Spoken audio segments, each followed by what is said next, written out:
इतिहास के पन्ने, चाहे हम हों चाहे भारतीय जनता पार्टी के लोग हों, हम लोगों को किसी को भी इतिहास के पन्ने नहीं पलटना चाहिए। भारतीय जनता पार्टी ने जब भी इतिहास के पन्ने पलटे हैं तो वो पन्ने पलटे जिससे उन्हें पॉलिटिकल लाभ क्या हो सकता है और राजनीतिक लाभ के साथ साथ नफरत किससे फैल सकती है। रामजिया सुमन जी के साथ घटना हुई है, निंदनीय है, दुखद है।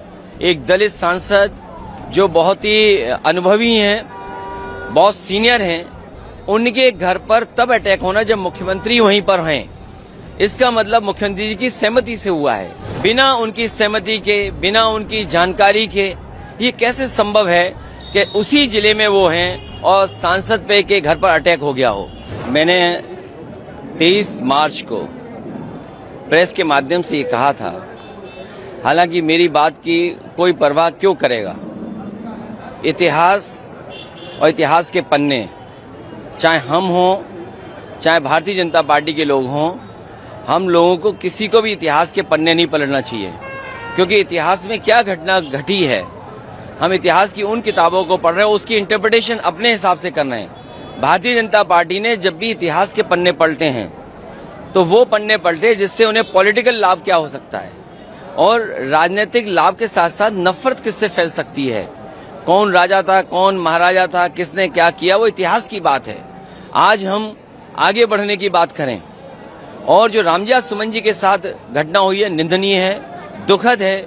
एक दलित सांसद जो बहुत ही अनुभवी हैं, बहुत सीनियर हैं, उनके घर पर तब अटैक होना जब मुख्यमंत्री वहीं पर हैं। इसका मतलब मुख्यमंत्री जी की सहमति से हुआ है। ये जो जीरो टॉलरेंस की बात करने वालों का जीरो टॉलरेंस ही जीरो हो गया है।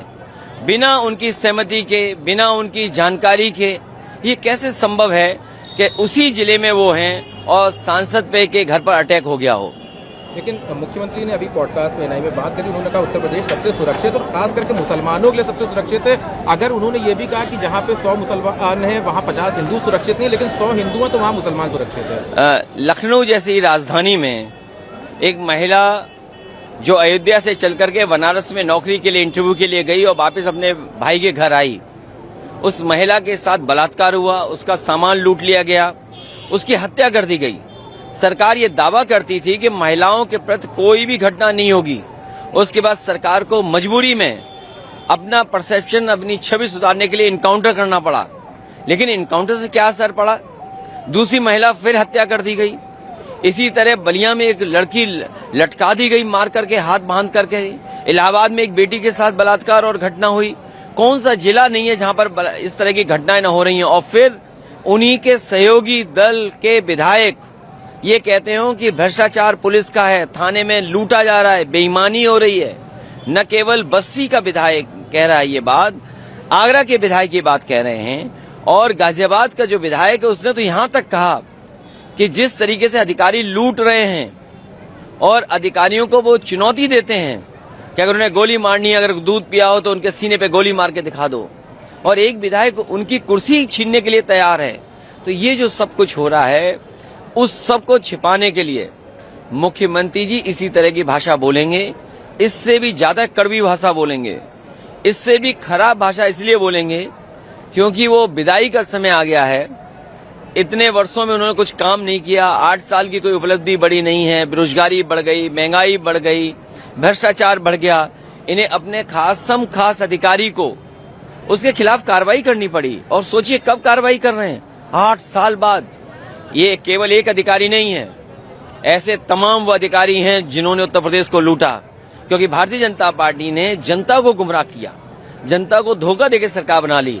आज जो अधिकारी उनके आसपास हैं, जिनको जिम्मेदारी दी है, वो समझते हैं, वो आज वो उन्हें बेवकूफ बना रहे हैं, सरकार को बेवकूफ बना रहे हैं। उसका परिणाम ये है कि बड़े पैमाने पर भ्रष्टाचार हो रहा है। इन्हीं की सरकार में एक अधिकारी पे आरोप लगा था कि जो उत्तराखंड में पैसा निकला है कई 50 करोड़ से ज्यादा, वो भी इन्हीं का कोई अधिकारी खासम खास था। ये तो खबरें चल रही हैं जो अखबारों में, क्या ये सब मुख्यमंत्री को नहीं दिखाई दे रहा है? और फिर जिस जिले से वो आते हैं, सूदखोर हत्या कर रहे हैं, बेटियां सुरक्षित हैं गोरखपुर में, और उन्हीं के गोरखपुर में गोरखपुर लिंक जो भ्रष्टाचार की बड़ी बड़ी बातें करते हैं। कोई कल्पना कर सकता है कि गोरखपुर लिंक 7,000 करोड़ का बनेगा? जो 2022 में शुरू होना था आज 2025 हो गई, तब भी नहीं शुरू हो पाया। जिस बुंदेलखंड एक्सप्रेसवे को प्रधानमंत्री से उद्घाटन कराया गया। वो एक्सप्रेसवे बनने के बाद से आज तक मेंटेन हो रहा है, मेंटेनेंस चल रहा है। तो ये जो भ्रष्टाचार का खुलासा नहीं हो रहा तो और क्या हो रहा है?